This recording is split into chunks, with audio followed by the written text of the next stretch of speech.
Hi friends, welcome back to our YouTube channel. ಅಜ್ಜಿ ಇವತ್ತು mutton sambar ಮಾಡ್ತಿದ್ದಾರೆ ಫ್ರೆಂಡ್ಸ್. ಹೇಗೆ ಮಾಡ್ತಿದ್ದಾರೆ ಅಂತ ನೋಡೋಣ ಬನ್ನಿ. ಮೊದಲಿಗೆ ಒಂದು ಪ್ಯಾನ್ಗೆ ಒಂದು ಸ್ವಲ್ಪ ಎಣ್ಣೆ ಹಾಕಿ ಅದಕ್ಕೆ ಈರುಳ್ಳಿ, ಬೆಳ್ಳುಳ್ಳಿ, ಶುಂಠಿನ ಹಾಕಿ ಫ್ರೈ ಮಾಡ್ಕೊತಿದ್ದಾರೆ ಫ್ರೆಂಡ್ಸ್. ಮತ್ತು ಚಕ್ಕೆ, ಲವಂಗನ ಹಾಕಿದ್ದಾರೆ.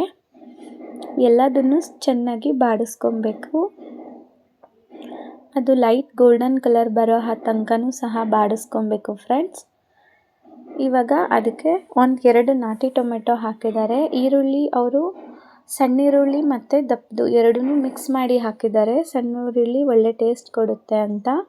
ಹಾಗೆ 1-2 ಚಮಚ ಅಚ್ಕಾರದ ಪುಡಿ. ಇದು ಅಜ್ಜಿ ಮನೆಯಲ್ಲೇ ಮಾಡಿರೋದು ಫ್ರೆಂಡ್ಸ್. ಮಾಮೂಲಿ ಒಣಮೆಣ್ಸಿಕಾಯಿ ಬರುತ್ತಲ್ಲ, ಅದನ್ನು ತೊಗೊಂಡು ಚೆನ್ನಾಗಿ ಬಿಸಿಲಿಗೆ ಒಣಗಾಕಿ ಅದನ್ನು ಸ್ವಲ್ಪ ಫ್ರೈ ಮಾಡಿಕೊಂಡು ಮಿಕ್ಸಿಯಲ್ಲಿ ರುಬ್ಬಿ ಇಟ್ಕೊಂಡಿರೋದು ಫ್ರೆಂಡ್ಸ್. ಚೆನ್ನಾಗಿದೆ, ಮನೇಲೇ ಮಾಡ್ಕೊಳ್ಳಿ ಫ್ರೆಂಡ್ಸ್, ಅದು ಒಳ್ಳೆ ಎಸೆನ್ಸ್ ಕೊಡುತ್ತೆ. ಅದಾದಮೇಲೆ ಧನಿಯಾ ಪುಡಿನೂ ಅಷ್ಟೇ ಫ್ರೆಂಡ್ಸ್, ಅದನ್ನು ಸಹ ಮನೇಲೇ ಮಾಡ್ಕೊಂಡಿರೋದು ಅಜ್ಜಿ. ಈಗ ಎರಡನ್ನೂ ಚೆನ್ನಾಗಿ ಮಿಕ್ಸ್ ಮಾಡ್ಕೊತಿದ್ದಾರೆ ಫ್ರೆಂಡ್ಸ್.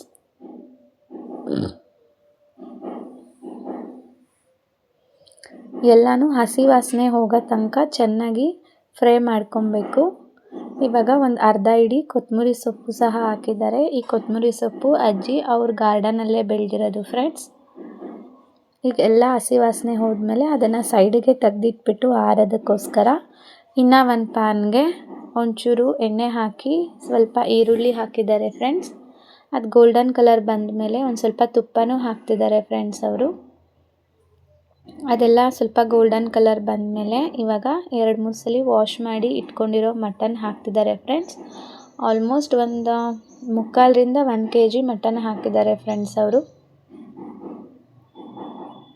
ನಾನು 1 kg ಮಟನ್ ಸಾಂಬಾರಿಗೆ ಈ ಮೆಜರ್ಮೆಂಟ್ ಹೇಳ್ತಾ ಇರೋದು ಫ್ರೆಂಡ್ಸ್. ಇದು ಚೆನ್ನಾಗಿ ಮಟನ್ ಎಲ್ಲ ಚೆನ್ನಾಗಿ ಸುಂಡಿ ಅದರಲ್ಲಿರೋ ನೀರಂಶ ಎಲ್ಲ ಸುಂಡಬೇಕಂತೆ ಫ್ರೆಂಡ್ಸ್. ಅಲ್ಲಿ ತನಕನೂ ಅದನ್ನು ಹಾಗೆ ಟರ್ನ್ ಮಾಡಿ ಕೊಟ್ಟು ಸುಂಡಿಸ್ಬೇಕಂತೆ. ಮತ್ತು ಸ್ವಲ್ಪ ಉಪ್ಪು ಹಾಕಿದ್ದಾರೆ ಫ್ರೆಂಡ್ಸ್. ಆವಾಗಲೇ ಫ್ರೈ ಮಾಡಿ ಎತ್ತಿಟ್ಕೊಂಡಿರೋ ಮಸಾಲೆ ಎಲ್ಲ ಆರಿದ ಮೇಲೆ ರುಬ್ಕೊಂಡು ಅದನ್ನು ಸಹ ಹಾಕಿ ಚೆನ್ನಾಗಿ 1-2 ಕುದಿ ಬಂದ ಮೇಲೆ 1-2 ವಿಷಲ್ ಹೊಡಿಸ್ಕೊಂಡು ಇವಾಗ ಅದನ್ನು ತೆಗ್ದಿದ್ದಾರೆ ಫ್ರೆಂಡ್ಸ್. ನೋಡಿ, ಈ ಥರ 2 ವಿಷಲ್ ಹೊಡೆದ್ಮೇಲೆ ಈ ರೀತಿ ಇರುತ್ತೆ ಅದು. ಇದಕ್ಕೆ ಇವಾಗ ಇನ್ನೂ ಒಂದು ಮಿಕ್ಸಿ ಜಾರ್ಗೆ ಸ್ವಲ್ಪ ಕಾಯಿ ಮತ್ತು ಒಂದು ಅರ್ಧ ಗೆಡ್ಡೆಯಷ್ಟು ಬೆಳ್ಳುಳ್ಳಿ ಮತ್ತು 1 ಟೊಮೆಟೊ ಹಾಕಿ ಅದನ್ನು ಚೆನ್ನಾಗಿ ರುಬ್ಕೊಂಡು ನುಣ್ಣಕ್ಕೆ ಇವಾಗ ಕುದೀತಾ ಇರೋ ಪ್ಯಾನ್ಗೆ ಅದನ್ನು ರುಬ್ಕೊಂಡು ಹಾಕಿದ್ದಾರೆ ಫ್ರೆಂಡ್ಸ್. ಇವಾಗ ಚೆನ್ನಾಗಿ ಕೈ ಆಡಿ ಇದರಲ್ಲೂ ಸಹ ಅಕಸ್ಮಾತ್ ಮಟನ್ ಏನೋ ಬೆಂದಿಲ್ಲ ಅಂದರೆ ಇವಾಗಲೂ ಸಹ 1 ಅಥವಾ 2 ವಿಷಲ್ ಹೊಡಿಸ್ಕೊಬೋದು. ನಮ್ಮದು ಒಂದು ಸ್ವಲ್ಪ ಬೆಂದಿರಲಿಲ್ಲ, ಸೊ ಇನ್ನೊಂದು ವಿಷಲ್ ಹೊಡಿಸ್ಕೊಂಡ್ವಿ. ಅಲ್ಲಿಗೆ ಸಾಂಬಾರು ರೆಡಿ ಆಯಿತು ಫ್ರೆಂಡ್ಸ್. ನೋಡಿ, ಬಿರಿಯಾನಿ ಜೊತೆ ಒಳ್ಳೆ ಕಾಂಬಿನೇಷನ್ ಫ್ರೆಂಡ್ಸ್. ಅದೇ ಚಿಕನ್ ಬಿರಿಯಾನಿ ಮತ್ತು ಸಾಂಬಾರು ಎರಡೂ ಮಾಡಿದ್ರು ಫ್ರೆಂಡ್ಸ್. Bye friends.